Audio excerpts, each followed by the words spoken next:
What if someone told you that we can see without the help of our physical eyes? It sounds almost surreal, doesn't it? But I have to tell you that this topic has been deeply researched by investigators such as the late Mexican researcher Jacobo Grinberg Silverbound. Today, we will talk about intuitive vision with an expert on the subject. Her name is Celia Marco Candela, and with her we will explore intuitive vision. And not only that, she will also give us a demonstration of what intuitive vision is like and how we can actually develop this incredible ability. I'll leave you now with Celia Marco Candela. Thank you, dear Celia, for joining us here in this 7th episode of The Invisible, and for addressing a topic that I personally find particularly fascinating, a topic I know little about, but that has always caught my attention, which is intuitive vision.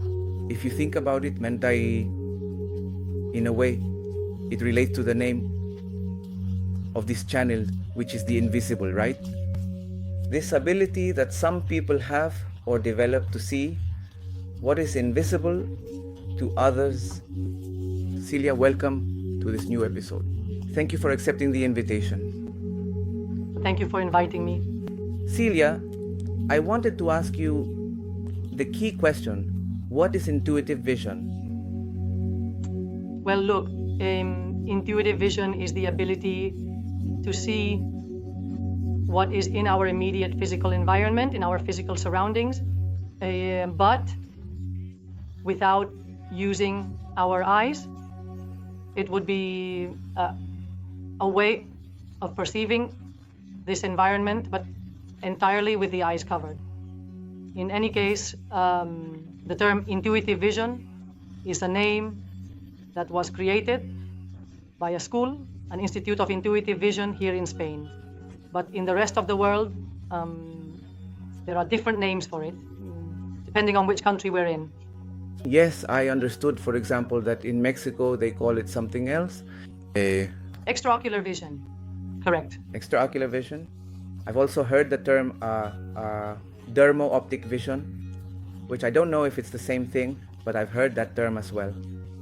Hey, and how did you find out about the existence of this? I don't know whether to call it a technique or a skill. How did it come to you? How did you incorporate it into your life and end up dedicating yourself to this, so to speak? Yes. Actually, let's see. I'm a pediatric physiotherapist. I work with disabled children here in Spain. And back in 2020, okay, when the pandemic hit globally, I had a dark night of the soul, as they say, in which I doubted the existence of myself, the existence of humanity, of everything that surrounded me. I didn't believe I could go on. I wouldn't say I was depressed, but I did completely question this existence on a rational level. And thanks to a friend who had already gone through that period many years before, he told me that to quiet my mind, or at least try to relax it, why not try meditating? I had never practiced that before at all. And since during the pandemic, we didn't really have any other options, right? Instead of just sitting in front of the TV or scrolling through social media, I started listening to guided meditations. And what was my surprise? That during those guided meditations, I was actually able to completely quiet this mind that's always talking to you and telling you negative things like the world is going to end, we're all going to die, and so on and so forth. Well, I was so inspired that once I recovered, I decided to, in parallel with my work as a physical therapist, start exploring personal development. In this case, I focused on studying the mental aspect, specifically therapies aimed at mental healing. Which one of them? Well, I did regression therapies, specifically regression therapy hypnosis. And when I was in that training, one of the students there, just like me, during a break, came up to me to get to know me, and I told her that I had a daughter, and she asked me, "How old is your daughter?" And I said, "Oh, 7 years." And she said, "Oh, well, that's the perfect age to do the VEO." And I said, "The what?" She said, "Yes, extraocular vision." I said, "Look, I have no idea what you're talking about. This girl is a psychology student, okay?" So she stood in front of me and said, "Yes, the ability to develop the capacity to see without your physical eyes." And I said, "Come on, you're messing with me, obviously." Of course, can you actually do that? That's the kind of question that comes to mind, right? Is that real? "It's real," I said. But of course, in her seriousness as a psychologist, made her say, "Monia, yes, ari pag develop it with my students." And so, well, I was so surprised that when I went home that afternoon, I decided to investigate. I started searching on the internet. And sure enough, I found different schools. And luckily, here in Spain, there were two. The school of the extraocular vision approach, which is the one this woman had mentioned to me, the one by Noe Esperon, which comes from Mexico, and the Institute of Intuitive Vision, which is run by some trainers based in Catalonia, also here in Spain. Well, my deep dive into these two methodologies actually led me to believe, or rather to want to study intuitive vision, simply because I saw it as more comprehensive. On the internet, you find a lot of information about the program, and it seemed the most interesting to me. Honestly, at no point did I doubt, after having completed this training, that I made the right choice, because in the course I was taking, there were 10 students, In this case, in that particular course, and out of the 10 students, 3 of them had already been trained in extraocular vision. The thing is, they weren't getting the results they expected with their adults. So they came to see if with intuitive vision, they would actually be able to develop it themselves. And yes, the truth is that from what they've told me about their later experiences, it has been much more satisfying than just with Noe's training alone. But I don't mean to say that it's bad, not at all. It's just that they are two different approaches, and each person provides training in the way they believe is the most beneficial for their students. So that's how I got started, and mainly, above all, because it seemed more interesting to me to train myself as a coach. So I could help my daughter develop rather than paying someone else, whether it was this psychologist or someone else, to do the sessions with her and just leave it at that, because I also wanted to experience it myself.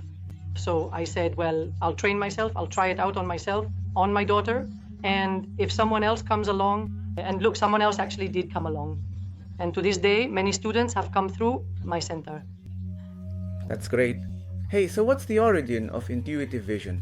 I remember seeing Jacobo Grinberg at some point, for example, doing this kind of research, if I'm not mistaken. What's the origin? Yes, well, look, Jacobo Grinberg is one of them, but before that, we can go back to the 8th century, okay? In the area of Indonesia, there was a methodology called getaran, and what they did was, their concept was that all matter has a vibration. So through that vibration, what they did was,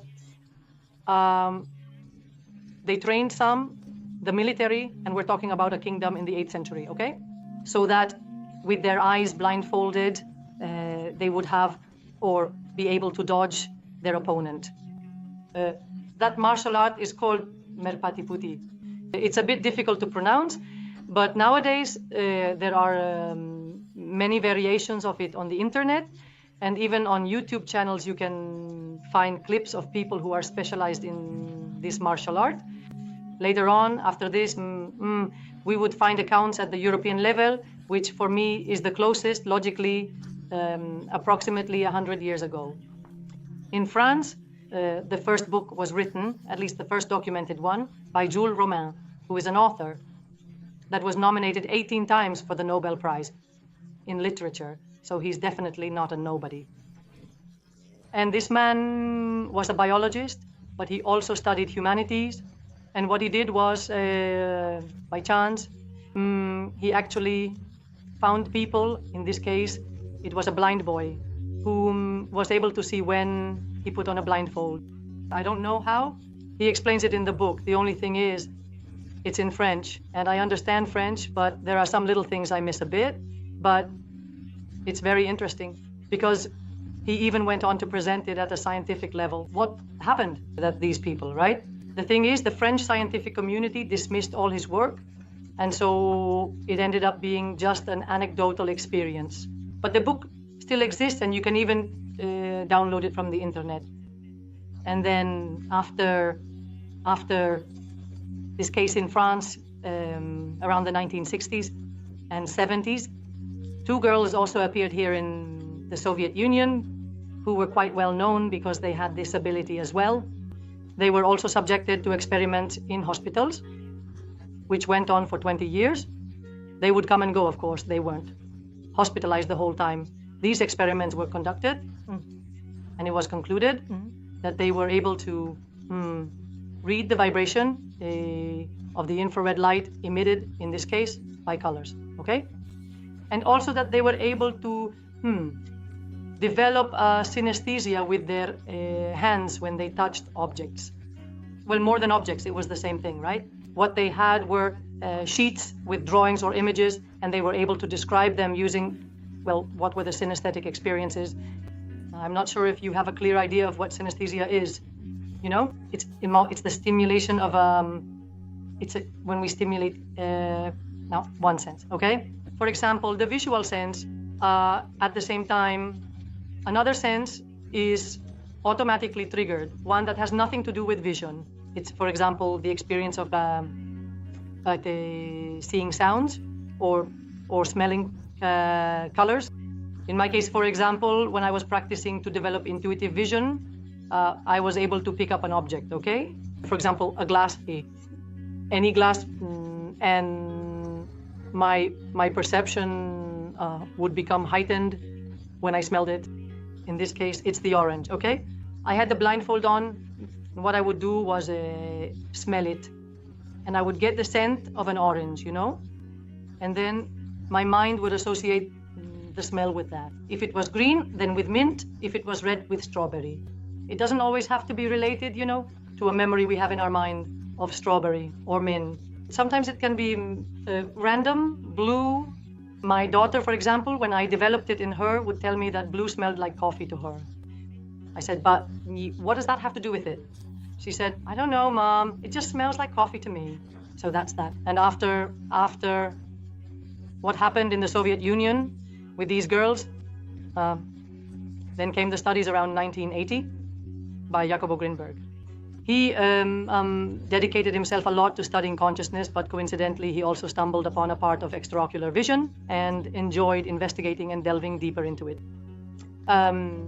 He used and developed many tools, which are still being used today, but the one who benefited the most was Noé Esperon, who around the same time was able to develop his own methodology, okay, of what is known as VO, the official VO. How interesting. You know, this actually reminded me of an experience I had with my older sister when I was a child. As kids, we always made fun of her because she would always say, no, this tastes like the color red. Or it tastes like the color. She would always talk about the taste of a color, or she'd say the taste of a smell. And it was like... Yes, that's synesthesia. That really... I never connected it to this. I saw this when I was really little, you know. It's been scientifically proven, okay? It's one of the few senses, apart from the 5 senses we have, that we've been told we have, because actually, nowadays, there are officially 33. One of them is synesthesia, and it's this ability. It's estimated that around 80% of the world's population is synesthetic, but they just don't know it. The example you just gave also brought back a memory for me, okay, of a conductor who was leading his orchestra, and every time he raised the baton that helps them conduct me, he would focus on a particular section of the band, right? Maybe to his right or to his left. and he would say, give me more green, give me more green. And why? Because for him, green meant a high pitch, or the other way around. It meant a low pitch. Why? Because for that particular man, something that was really auditory was visual to him. That's why there's that crossing of senses. It really is striking, yes. And who can develop intuitive vision? Only adults, children? Who is it mainly intended for? It's intended for the general public, as long as they can read and recognize colors. In this case, for example, it would be from 6 years old and up.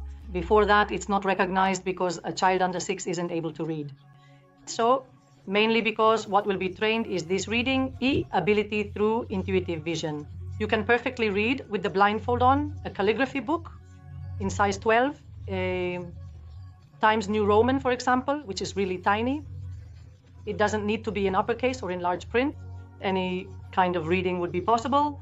So it would be from 6 up to 99 years old, just to give an example. And then apart from this area, okay, from what is children, adolescents, and adults, it would also be possible to do it with people with functional diversity. In this case, we would be talking about autistic children, those with Down syndrome, or even reading and writing difficulties such as dyslexia, because it has been proven that this is very beneficial in some of these cases. This contribution, this methodology, makes them feel more fulfilled and gives them many more tools and skills in their social areas. Then, finally, in the last area, there is also a part that I find super interesting. Unfortunately, I am deeply involved in it, which is the part of developing it for the blind, for people who are visually impaired or have low vision. At the Institute of Intuitive Vision, there is a research committee, okay, for low vision, and we have volunteers. These are people who are blind and who volunteer so that we can carry out these practices with them. In fact, some of them are happy about it because they used to have visual ability but have lost it over time, either due to an accident, a degenerative disease, or some other type of macular or visual injury, okay? The only thing that is always requested or required is that, at least initially, even if it was just, say, 1 or 2 years, if it's a small child, that they had vision during the first 2 years of life and had contact with their immediate or nearby environment, so that later they can describe things like, well, I am seeing the color red.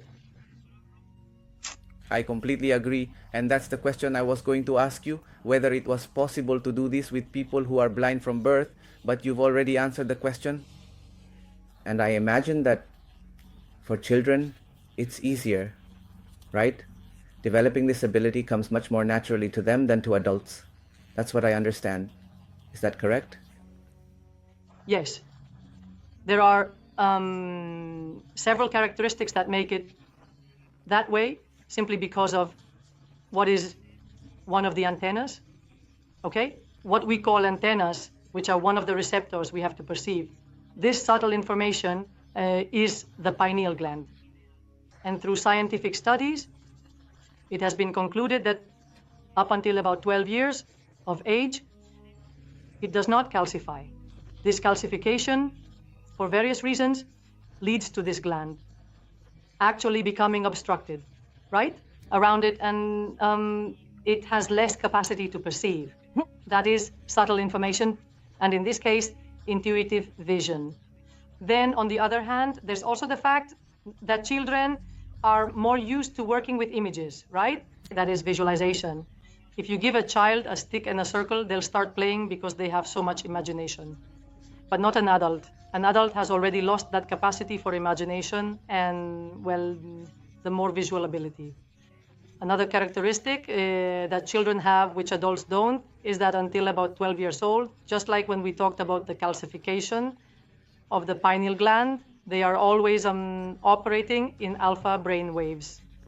Alpha brain waves, which are the ones that help us slow down the mind, to quiet it, are what give children this ability to perceive much more than an adult who is already functioning or we are constantly in an active state with beta waves. Then another thing is that adults carry a heavy load when it comes to limiting beliefs or emotional blockages. All of that also needs to be worked on during the sessions, and it is addressed, okay? And then finally, what child have we not seen, no matter how limited they may be, who has an incredible amount of energy, much more than an adult. That bioenergy is also what helps us stay in touch with those antennas, right?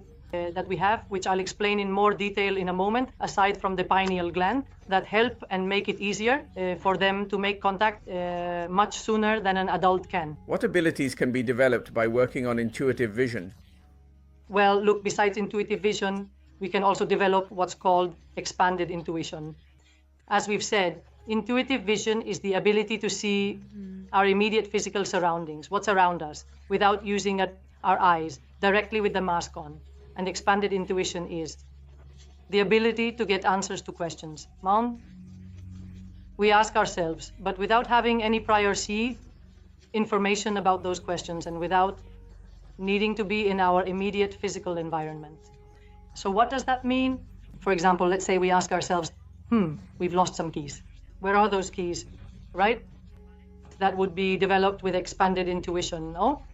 By connecting through a certain methodology, you connect with the keys, and then either the keys themselves or your subconscious gives you the information to answer the question you asked. That would be the second ability that can be developed. Then, on the other hand, we would also develop telepathy, right? Which I have experienced. Let me tell you an anecdote. When I was training in intuitive vision, among the 10 coaches who were training with me, one of them, her name is Leah Atje. She is Jacobo Grinberg's laboratory assistant. She spent 30 years working closely with him until he disappeared. And she shared with us many, many lab stories and information. And I got to do practical exercises with her, okay? Because we would pair up. I did the telepathy exercises specifically, all right? In this case, she, together with Jacobo Grinberg, was in charge of conducting the transferred potential, which is what they call telepathy. Yes. They realized, okay? Anyone who can watch any YouTube video, they realized that this transferred potential, in the lab, they would only perform it using flashes of light. Of course, it was transmitted, right? From one individual to another, no? Even at a distance, inside Faraday cages, there was no kind of connection, not mobile, not anything, not even visual. And it would show up in the brainwaves because everyone was, with electrodes. It would appear in the person who wasn't being stimulated. For example, if they stimulate me, it shows up in your brainwaves. She said that this was reproducible. Exactly. In other words, every single time they did it, the only thing they noticed was that the greater the emotional intensity, okay, the more emotional the situation. Obviously, flash has nothing emotional about it. The more connection there was. We started practicing with each other, and she said to me, please send me some information telepathically, but make sure it's something that was very emotional for you. Of course, for me, one of my examples was the birth of my daughter, and I immersed myself in that moment, in that situation. I surrounded myself with the people who were around me at that time, and I transmitted it to her 100%, and she described it back to me. I mean, she was describing to me, I see you with two people. I feel that you're nervous. I feel that in other words, she conveyed to me the emotion that I was feeling at that moment. And when she finished giving me a lot of information, she asked me, is this a birth? And I said, yes, exactly. I mean, you could tell she was super well trained, right? Much more than I was. But I mentioned this because that's how I introduce it in my sessions. And then on the other hand, we also developed what is known as remote viewing. Remote viewing is a high-level skill that is used by the CIA, which has been used since the Cold War, when the United States was at war with the Soviet Union to locate submarines in the sea between one country and another in order to bomb them. They trained the military so that on a grid or a map they could pinpoint exactly where to look, just like in the game Battleship. And they had to tell them where it was. They were so successful that for many years they dedicated themselves, and yes, even today they still dedicate themselves to training military personnel exclusively in remote viewing. In this case, not for warfare, but to find missing people, objects, or things that are extremely important for politics, for the country, or for security matters. And here we do it as well, but in a playful way. In this case, for example, to find a water leak in your house when you don't know where it is and you have to look for it, right? Among ourselves, we share, for example, a map of the house, and we go testing until we reach the spot so that in this case, the plumber knows exactly where to break through, so he doesn't have to break and lift the floor of the entire house. We've done that exercise, and it has really paid off. No? In that particular exercise, it worked very, very well. And that's it. And alongside all these capabilities in parallel, okay, but I don't develop them. They can be developed in a free way.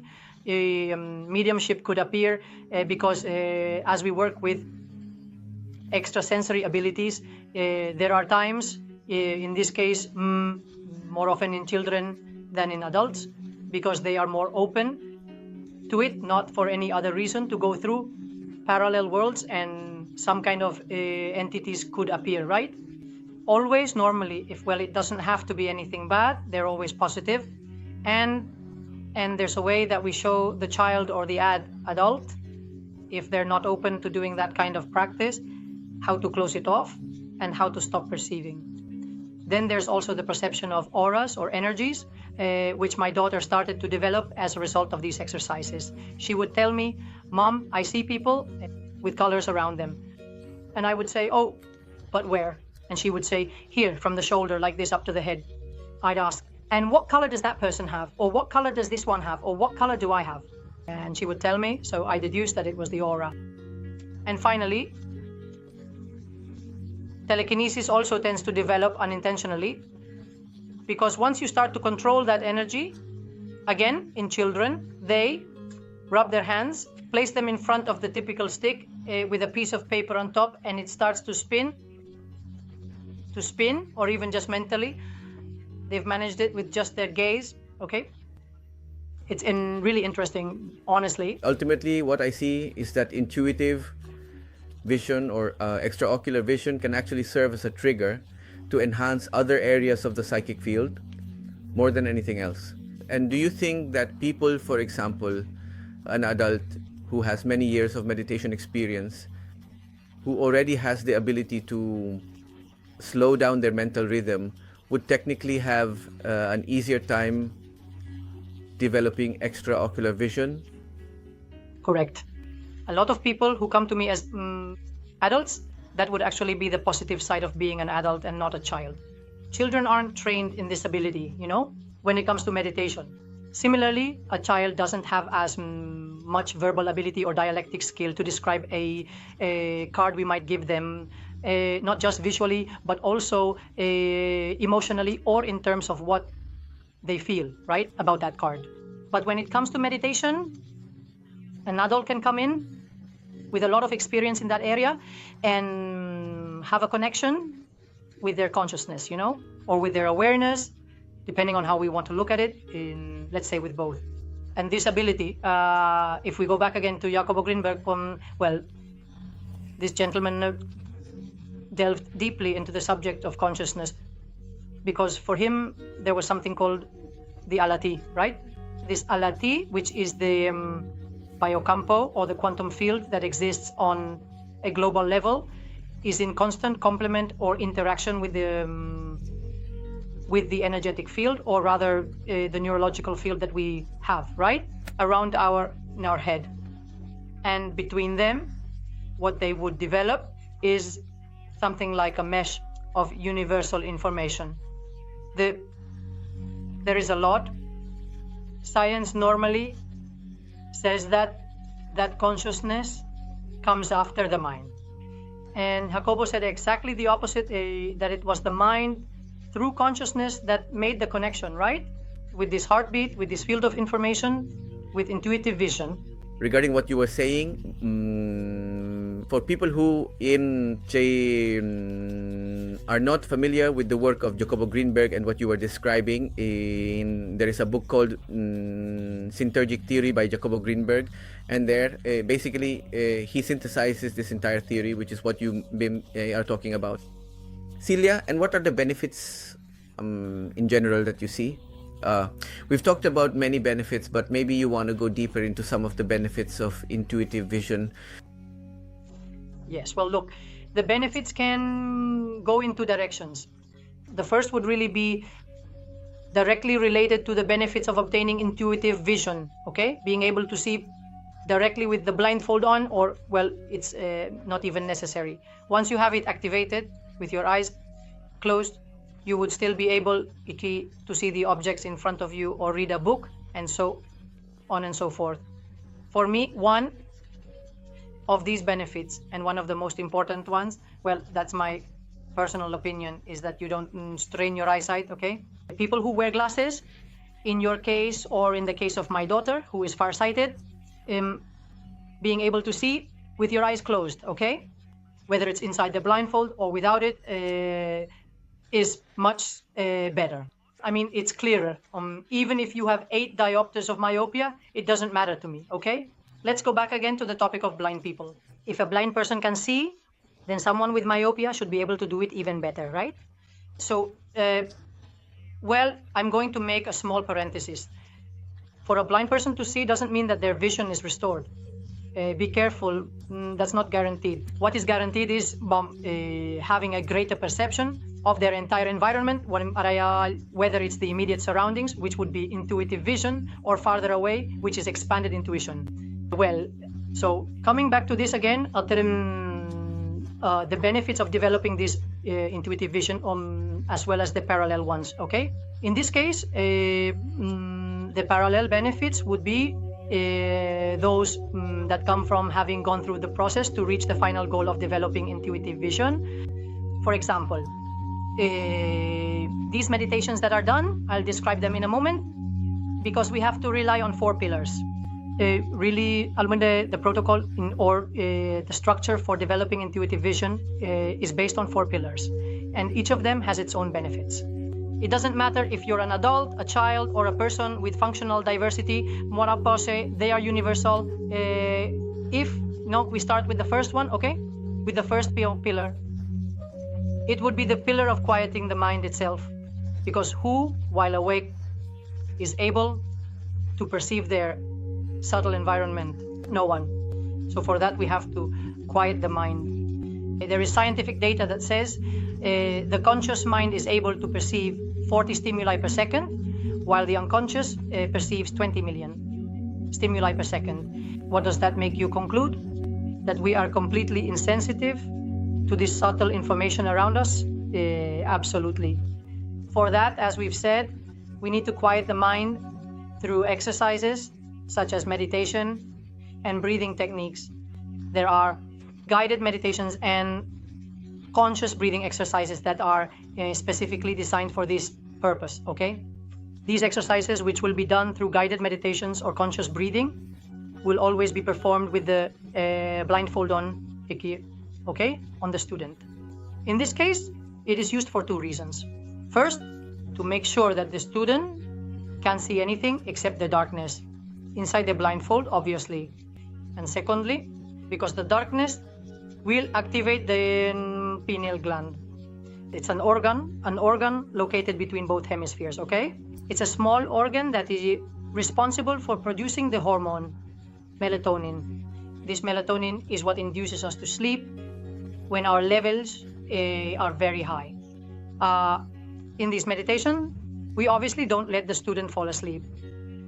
There are several authors, such as Dr. Felipe de Oliveira, Joe Dispenza, Rick Strassman, who have worked on and spoken about this pineal gland, which becomes calcified for various reasons. In this case, due to diet and the development of the human being throughout their life. approximately around the age of 12. These calcite crystals actually calcify it and prevent the pineal gland from emitting certain electromagnetic waves. These waves would be the ones that, like any electromagnetic wave, are responsible for emitting, but also for receiving a certain type of frequency. And it is precisely with that frequency that we are able to capture that information. That's why the pineal gland is considered to be the first antenna within the first pillar, right? What we would be looking for, what is sought after, is to quiet the mind, and on the other hand, to activate the antennas. The second antenna after the pineal gland would be the heart. Who hasn't had a gut feeling? To everyone. So what are those gut feelings due to? Because the heart emits electromagnetic waves that are 5,000 times more powerful than those of the brain, right? It's not really the brain that should be put on a pedestal here. It's actually more the heart, but in order to perceive, we should have a certain level of cardiac coherence. That cardiac coherence is achieved through a balance of emotions, okay? Keeping them balanced. A central nervous system that is also regulated without disturbances, and on the other hand, a mental balance, of course.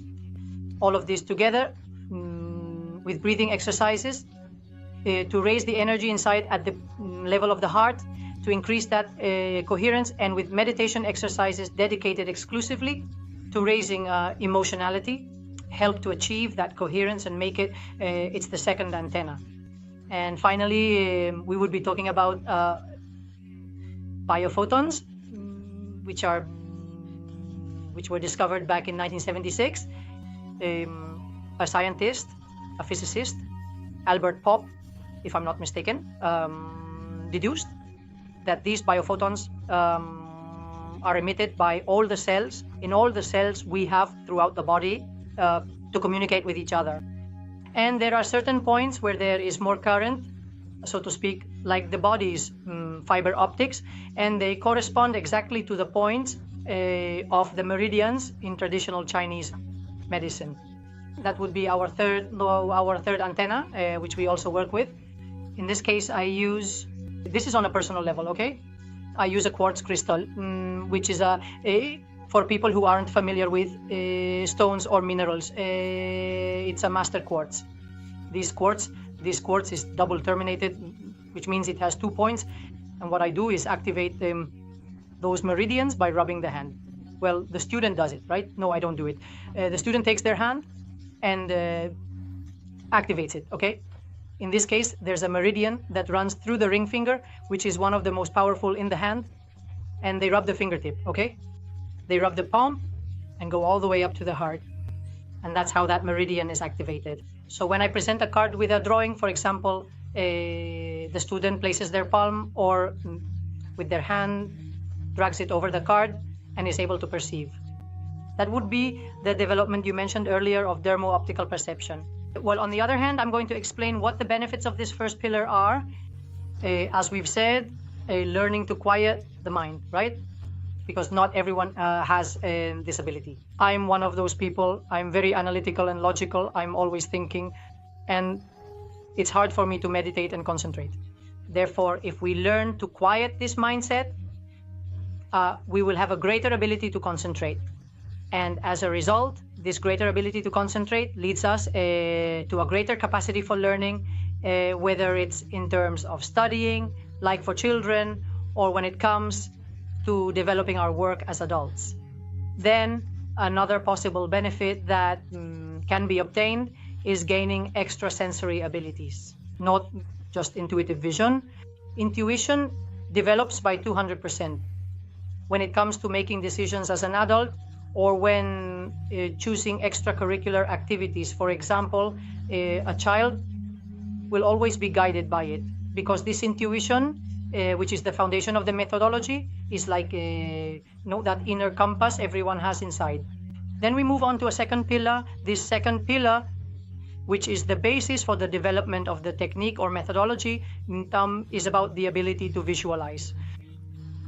As we mentioned earlier, children are practically always imagining and developing this visualization, because for them it's very easy, it comes naturally. But to explain this, we need to refer back, or rather go back to the 1980s. Roger Sperry, who was a Nobel Prize winner in medicine, was able to describe the functionality of both hemispheres. As everyone knows, at least in Western education, the left hemisphere is developed more, which is the analytical side, the side responsible for verbal development. Roger Sperry developed the understanding of the functionality of both cerebral hemispheres, and based on the function of each one, he was able to deduce what specific tasks each of them performs. As we all know, in education we are taught more using the left hemisphere, which is the one that develops the verbal part, the logical part, the analytical part, and the part responsible for abstract thinking and abstract language. And precisely in order to develop this intuitive vision, we need the right hemisphere, which is something that Eastern education does work on. I'll give some examples later. But this right hemisphere is the one that handles intuition, that works with images, that fosters creativity, the non-logical part, the non-verbal part. And with it, what we are going to enhance is that ability to visualize. Why?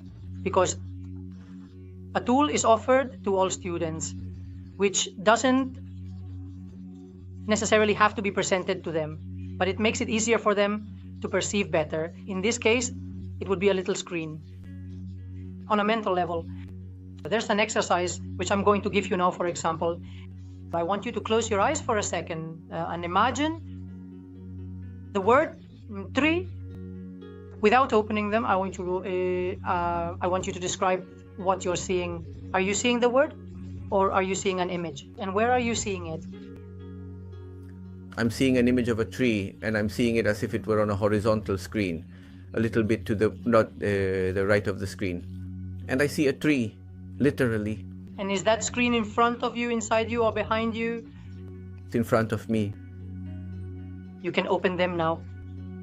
You would be a very good candidate to develop this, because your ability to visualize is very strong.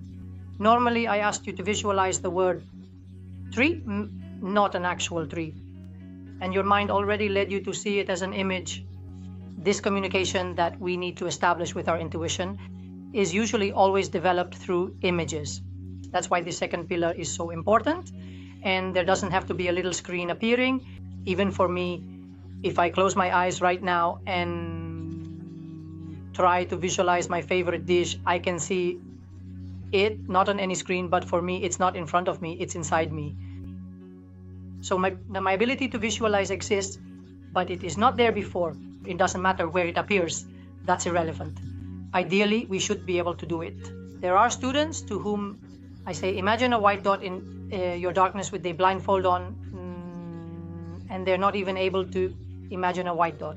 So what can I ask of them? To imagine around that tree or that house or their favorite dish?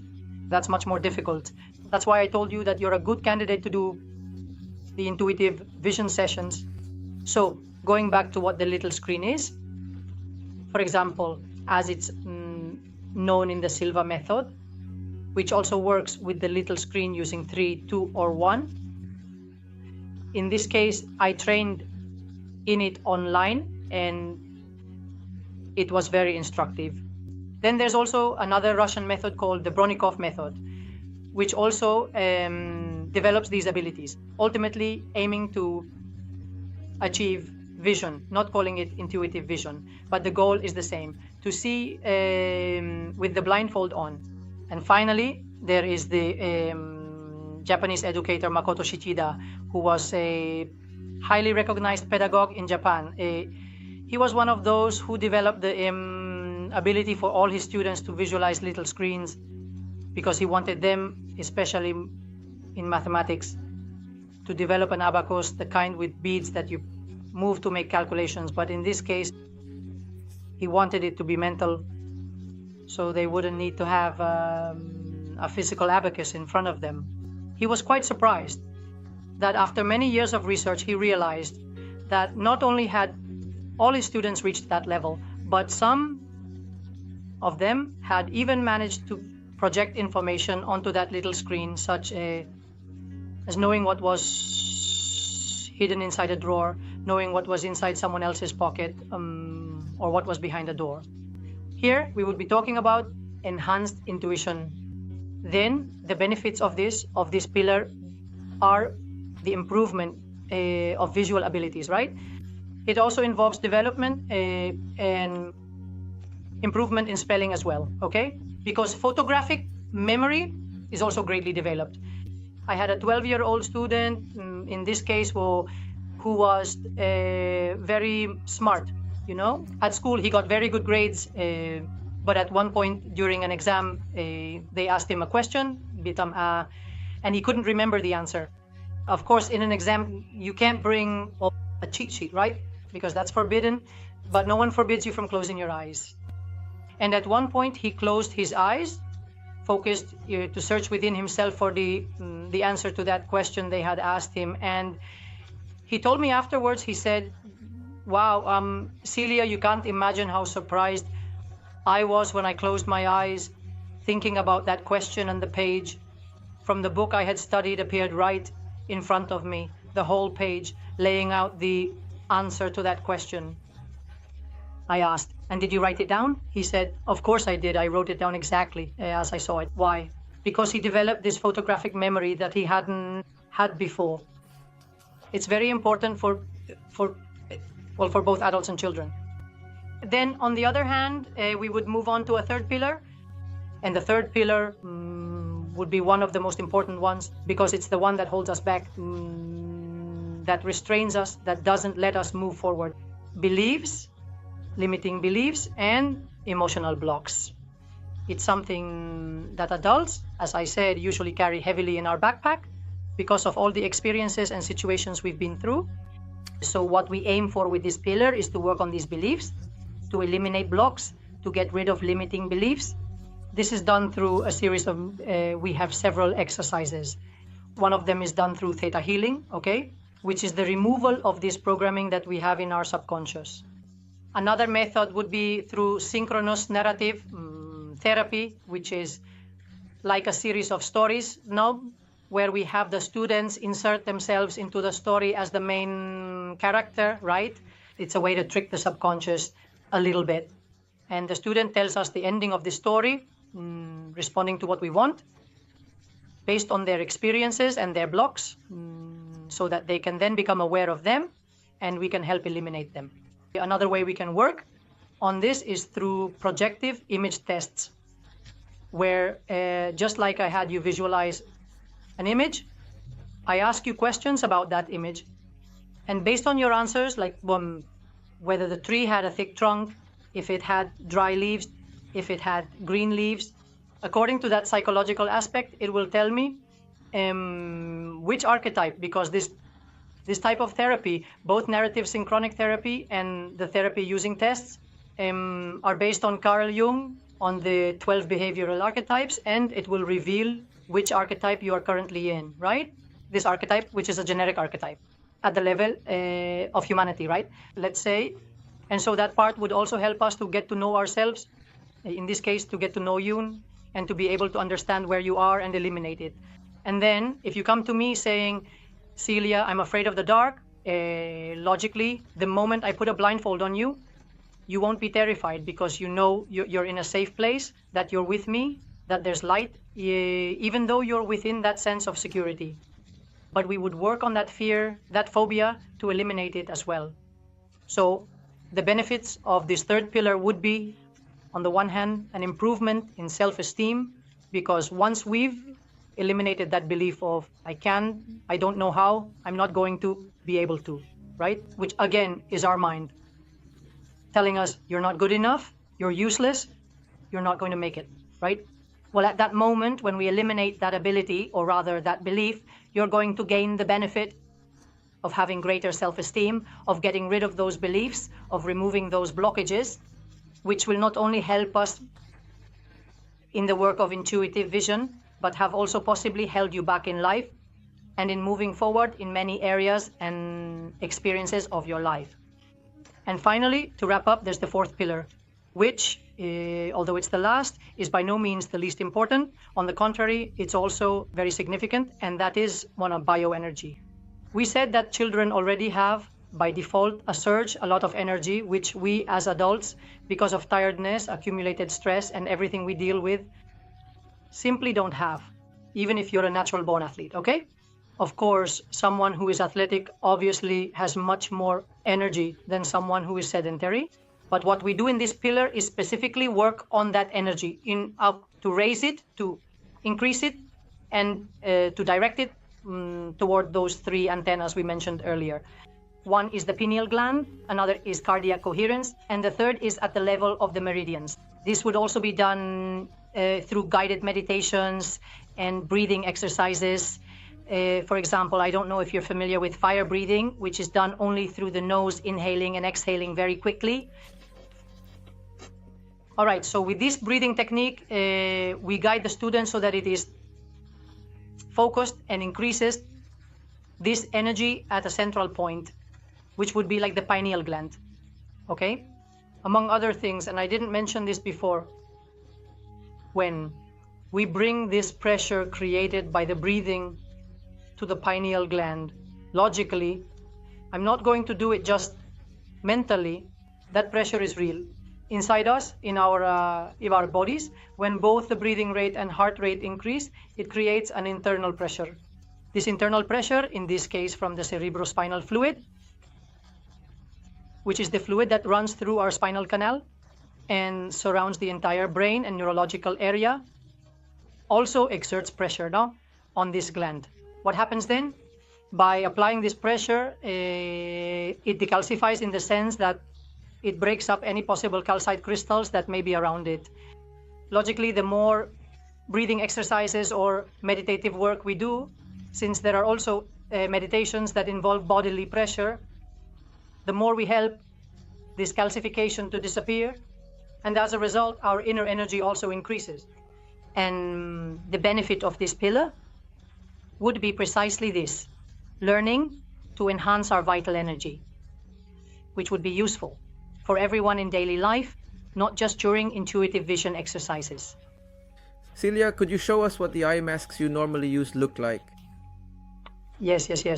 Look, this is the official one. This is what it looks like from the front. This is made of plastic. I can bring it closer if you want so you can see it. Here, you can see that it's completely opaque. No light gets through to the other side. It has a kind of foam padding so that the eye fits inside because the student can have their eyes either open or closed. The purpose of this is to make it airtight around the eyes, the eye sockets, so that absolutely no light can get in. Then with child students, I usually recommend this type, which is the one my daughter will wear in a moment for the demonstration, and it's just as effective. Also, I don't know if you can see it like this, but it's 3D. These are 3D blindfolds. This one is softer, big, but in this case, it has a small flap at the nose area that adapts to them when they put it on their nose, of course, so that no light gets in through the nose area. And this one is also valid. And always is done with these blindfolds. Hey, and what other ways of perceiving are there that you see with the children beyond the visual aspect, of using the blindfold? Well, it's very curious. Every consciousness is completely different. Every adult, every child. There won't be two that are the same. It's very beautiful to be able to help, to be able to guide, and to accompany in all the cases that come but at the same time, it's a little difficult because you don't know where it's going to show up. The part that is that has the fewest possibilities is precisely the visual one. The one everyone expects, putting on the blindfold and starting to see through it as if it weren't there, as if there were a little hole, right? That's the one that happens the least often. I wish it happened much more often, but there are many more ways.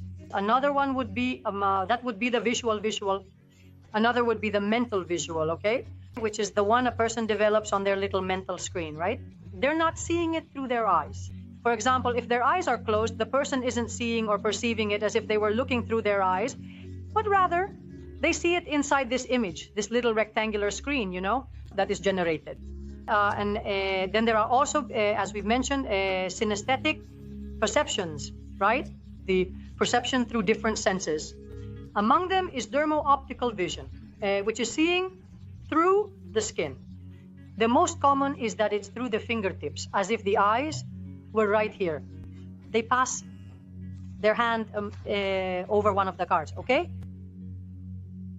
And when they get here, they would say, oh, here I sense a contrast. If, for example, they've perceived that this is blue, they would say, oh, here there's some kind of white contrast, or here I feel there's a red color. That would be dermo-optical perception.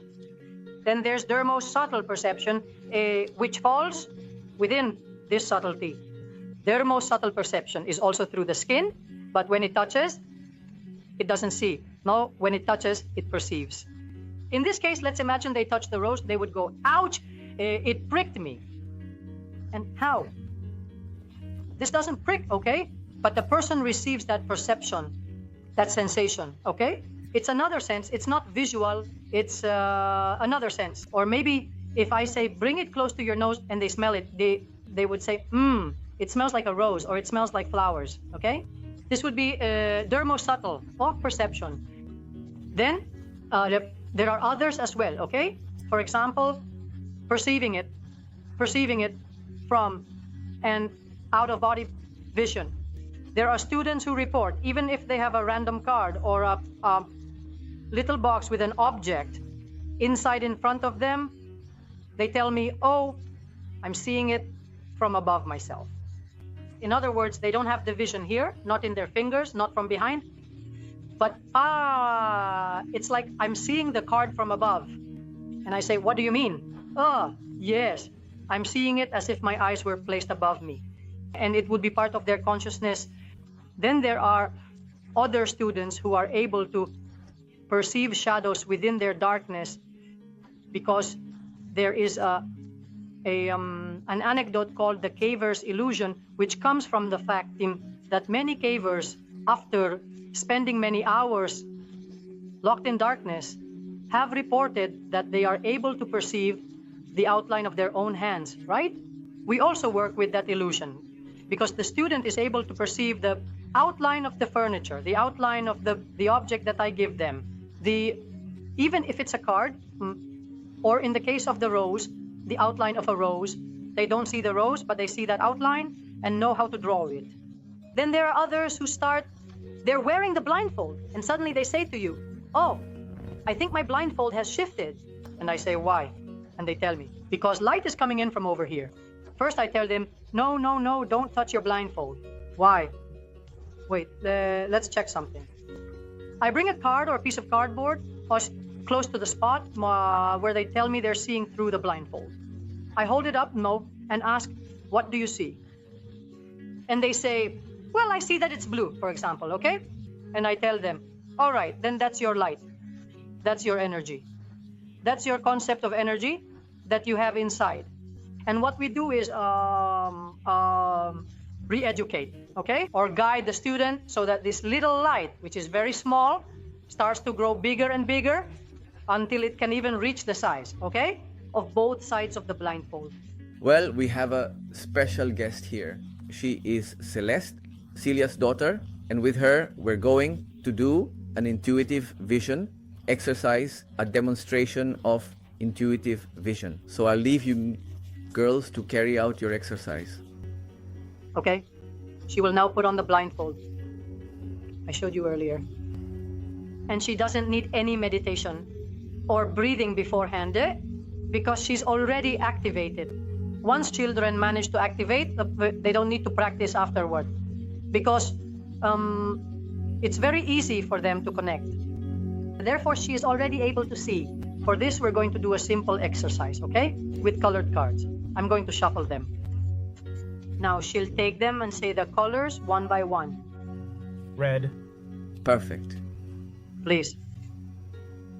green, black, white, pink, orange, blue, yellow, and lilac. Very good. Wow. Incredible. Extraordinary. She, as you can see, okay, she has lateral vision. The difference with optical vision, which is what everyone has and is frontal, is that it needs to be visualized in the posterior part of the brain at the occipital level. Children, when they activate intuitive vision, it usually develops on one side or the other. And that's why they need to turn their heads a bit. In her case, she needs to turn this way. That's her more active side. Now we're going to do an exercise with Zener cards, okay?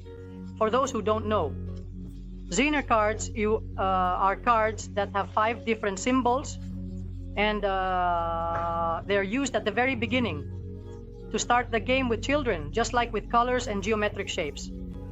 And in this case, what I'm going to do is present her with 4 cards. 3 of them are crosses, and 1 is a circle. I'm going to shuffle them anyway, so they'll end up in an alternating order. And she, looking at the back, this exercise is also about intuitive vision, but it's a bit more complicated, because she won't see the front side, only the back, okay? As you can see, the backs of all the cards are exactly the same. There's no difference, no marks or anything. After shuffling them, I'm going to place them with their backs facing her and the fronts facing the audience, and I want her to pick the one that's a circle. Which of them do you think is a circle? Very good, okay? Let's do it again. Excellent. Randomly, wherever it lands, okay? I'm going to open it again. Oh, it landed. At the beginning again. Wait, I'm going to let's see, in this case,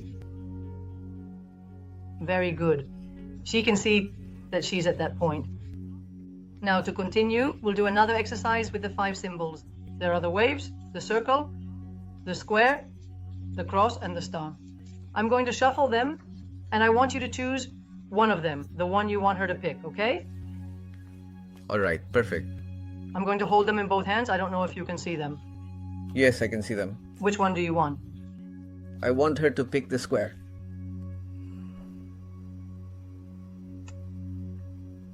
These cards have the same back as the previous cards, so you can see they're completely gray. Very good, Mo. And then, to advance in the development of intuitive vision, elements like images, letters and numbers are introduced. In this case, I'm going to work with her using some cards that come also, they're laminated and they don't have any raised surfaces, because some people say you can feel the letters. No, I think you can see the shine, right? The surface of the cards is laminated on all of them. They go ahead and behind, they feature different Disney images and are written with some letters. I'm going to shuffle them and pick one at random. It doesn't matter to me. Or whichever one is on top, or you tell me, it's all the same to me. One of the color that, well, don't tell me the color. The first, second, third? The third one. Okay, this one. This one, right? I'm going to show it to her so she can describe what she reads and who's on the front, because there's someone else on the back. Anne. Who is it? Anna from Frozen. It says blau. Which in Spanish means? It's blue. And the background is blue. Extraordinary. Very good. I loved it. Since we're at it, you could also say what the background is. I mean, the back part, so we can see which one it is. It's yellow, and it says taronja. And who is the girl? Or who is the one that appears there? Anna. The same as... The same one, that's right. I hadn't noticed. Very good. Very good. Incredible. And then she could just as well pick any of them and start describing them one by one. Blas, white, and it says blau, which in Spanish... Blanc. Yes, that's right. Which in Spanish is blanco. And on the other side, it's yellow. Right. Yellow says grog, and it's a reindeer. Extraordinary. Incredible. Now, how she does it, to me, it's like magic. Just incredible.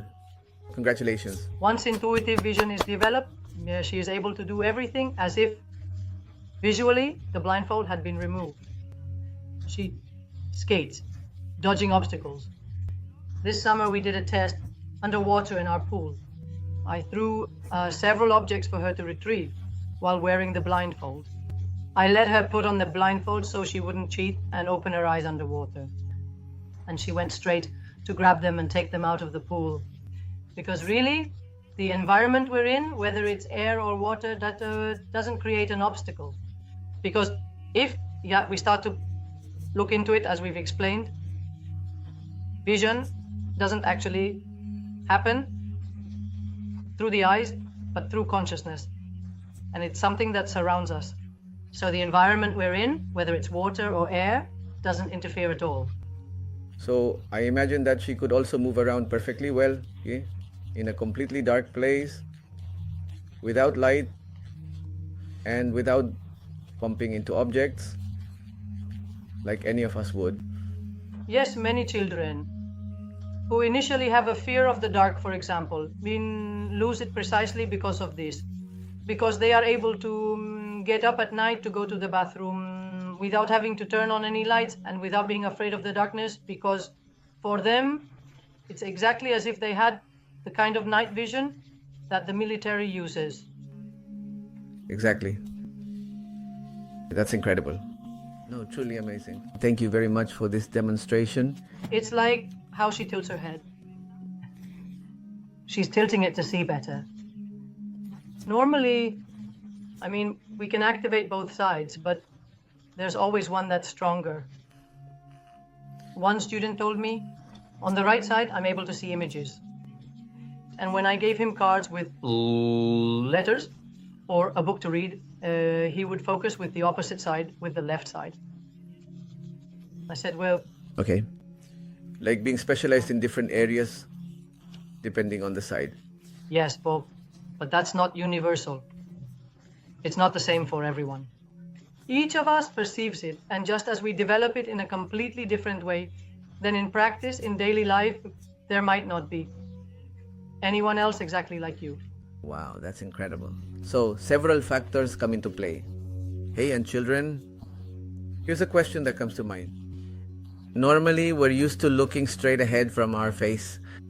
Children with intuitive vision, can they also visualize things that are behind them without knowing what's there? Yes, I've played with her many times. Look, I'm going to pick up a card, okay? Okay. I'm going to put it behind me. I don't know if you can see it from there. Can you see it? Yes, I can see it. Yes. Could you say which card it is? Star. Star? Okay. That's great. Because consciousness, I repeat, is all around us. It's not necessary for it to be in front of us. I had a child, well, actually, he was a 15-year-old teenager who just couldn't get activated. And one day, one of the ways you have to experiment, I said to him, why don't you put it on your ear? And he took, in this case, it was a colored piece of cardboard. He put it on his ear and said, I don't feel anything. I said, no. I said, rub it, start rubbing it. And as soon as he started rubbing it, he said, oh, I'm seeing a light. I said, okay, listen to me. Focus on that light. What color is that light? And he said to me, white. I said, keep rubbing, keep rubbing, keep rubbing. And after a little while of rubbing, that light turned into the color of the cardboard. Why? Because instead of activating his ability to see through the front part, let's say, of the mask, he accessed it through his ear. So it was as if he had opened a little window that allowed him to see the color of that cardboard. There are other children who do it through their mouth by opening up their palate. There are other children who do it through their elbows. Well, as we explained earlier, in her case, she has different perception channels activated. She has intuitive vision, but she also has the ability of expanded intuition. Well, we explained earlier that expanded intuition is having knowledge of something that is not in our immediate surroundings, in our nearby environment. Celia, to wrap things up, how can people reach out to you if they're interested in exploring intuitive vision, how can they find you? And what would you recommend to people who are searching for this topic or are interested in it and maybe want to look into it further? Well, look, I'm active on social media. I have a website called Be Intuitive. Yes. Later, if you want, we can leave it below so people have more information. Be Intuitive all together. Forks. And then on Instagram and TikTok. On TikTok, I am to Brujula Interior. And on Instagram, you can find me as Ilora the Tuser. On both, especially on Instagram, I think I have more than 70 videos posted, which are clips from sessions, both with children and adults. And then, as for recommendations, obviously we cannot, as is always the case, contradict or override medical advice, as is customary. This is not a healing or medical therapy. We can only make suggestions so that the student can prepare themselves, or in case someone wants to try it at home, with exercises using cardboard sheets and putting on a blindfold. Or even, I don't know, tying a scarf around their head. But to start trying, there are certain little things that happen to us in our daily lives that it would be advisable for us to keep in check, such as having a regular sleep schedule. Then another very important thing is hydration. Before coming to the sessions, it is very important to be well hydrated. We are always talking about water, not carbonated drinks. And then, when it comes to nutrition, increasing your intake of boron and iodine is beneficial because they help to eliminate precisely this damage caused by fluoride. Or also increasing healthy foods such as oregano oil, which is a spice, or turmeric. These types of oils used in salads are very beneficial because in terms of absorption. It has also been studied that they help and make it easier for this ability to develop. As I said, these are always everyday tips for people about well-being, exercising, staying active, and so on, to make it easier to access these subtleties. Celia, I want to thank you for your participation, for sharing with us this topic that is so interesting, so fascinating. I've been really surprised both by the exercise and by understanding that there is something that might suddenly seem so incredible, and that despite how astonishing it can be, is still not very well known, not very widespread. I hope that at some point this will become more widespread, because I have the impression that it is very beneficial in general for the people who practice it.